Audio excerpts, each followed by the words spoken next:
Dear friends, the same word used as different parts of speech.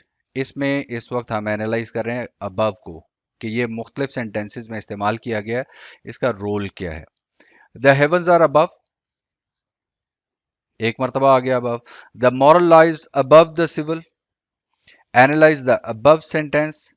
Are blessings come from above, right. अब इसमें हमने देखना है सबसे पहले सेंटेंस में द हेवंस आर अबव, तो यहां पर the where are the heavens, where का आंसर है अबव, देयरफॉर अबव क्या है, इस सेंटेंस में एडवर्ब है। दूसरे सेंटेंस में देखिए, the moral law is above the civil, तो मॉरल लॉ और द सिविल का आपस में रिलेशनशिप शो कर रहा है ये लफ्ज, देयरफॉर रिलेशनशिप शो करने वाले अल्फाज होते ही प्रेपोजिशन है। यहां पर अबव क्या है, ये प्रेपोजिशन है। और थर्ड सेंटेंस में analyse the above sentence, the above sentence, which sentence, above sentence, तो विच का आंसर हमारे पास क्या होता है, ये एडजेक्टिव एडजेक्टिव होता है।